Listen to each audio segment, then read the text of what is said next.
Et salut tout le monde, c'est le commandant. Aujourd'hui, on se retrouve pour une nouvelle vidéo. Alors, aujourd'hui, je vais vous présenter le croiseur léger impérial, référence 75 315, sorti en 2021, qui est composé de 1336 pièces.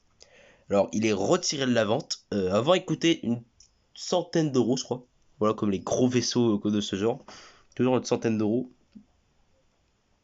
Alors, le vaisseau est composé de 5 minifigs, sans compter Baby Yoda. C'est pas une réelle minifig. Donc, nous avons Baby Yoda ou Grogu. Qu'on a vu énormément de fois. C'est la seule version qui change. C'était dans le Star Wars, le calendrier de l'avant Star Wars 2023, je crois. Voilà. Donc, on a un torse spécial Noël. On a Mando en armure mandalorienne de Beskar. Donc, on a vu encore plein de fois. On a Cara Dune, qu'on voit dans deux sets. Je crois que j'ai les deux sets dont on la voit, la TST et ce set là.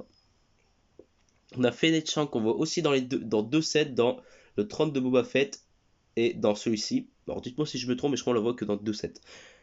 Ici nous avons Moff Gideon, voilà, qu'on voit dans cette version.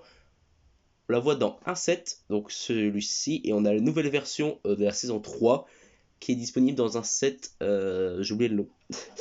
Et j'ai oublié le nom. Alors, le nom du set, c'est. Le nom du set, c'est quoi? Le combat de Paz Vizsla et Moff Gideon, référence 75 386. Donc, on n'a pas Vizsla, Moff Gideon et deux gardes prétoriens. Et on a la première minifig de Dark Trooper, voilà. Après, dans le set avec Luke qui se passe dans le croiseur léger, voilà, on en a trois autres, donc j'en ai, bah, en gros j'ai 7 Dark Troopers. 7 Dark Troopers, après j'ai fait un custom, donc bref, maintenant on passe à la présentation du croiseur léger. Alors, en termes de jouabilité, le croiseur léger est composé de deux tourelles au-dessus, donc qui peuvent tirer des missiles, des lance-studs. Voilà, on a deux canons de chaque côté, du coup ça en fait 4.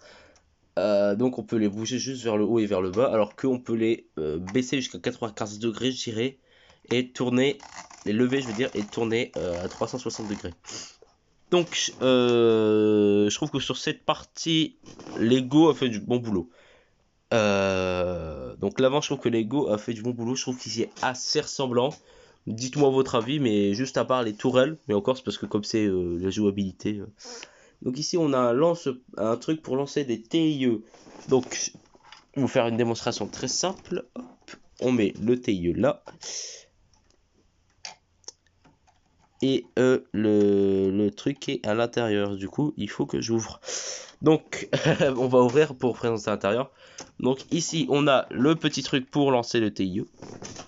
Qui est bien mis. Donc maintenant, passe au test. Il a fait 5 mètres.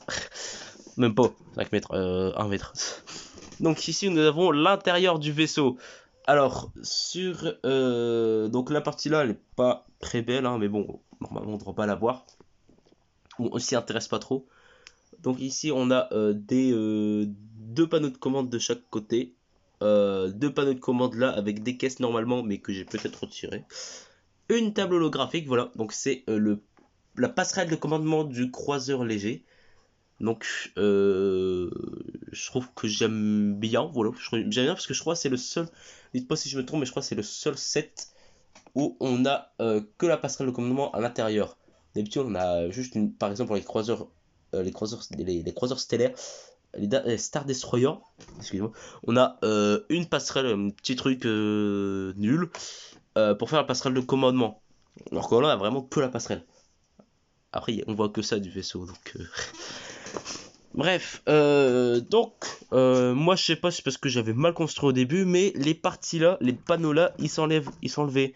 Du coup, j'ai construit un support qui s'est cassé la gueule, qui est tombé. Bref. Donc ici, nous avons la passerelle de commandement, du coup, qu'on peut tenir comme ça. Donc c'est un système différent des autres, parce que les autres, on a une poignée qui est dans, là je prends un exemple du gunship de la République de Coruscant, on peut le lever comme ça, voilà, avec une manivelle. Donc repassons à notre croiseur. On a l'arrière, on a les endroits pour ranger les TIE. Alors sur certains tutos sur YouTube, on a des trucs pour faire plus d'espace dans le croiseur. Donc ces parties-là et cette partie-là. Si j'en trouve, je vous le mets en commentaire, en lien. Voilà. Voilà. Et pour finir, on a les réacteurs. Que je trouve que Lego a bien taffé dessus. C'était un peu compliqué de mettre ces parties-là. Voilà, parce que comme c'est penché, et bof, c'était pas le truc le plus facile à faire. Donc on a les 3 réacteurs. Donc j'espère que cette vidéo vous a plu. Abonnez-vous, likez, tchuss, c'était le commandant.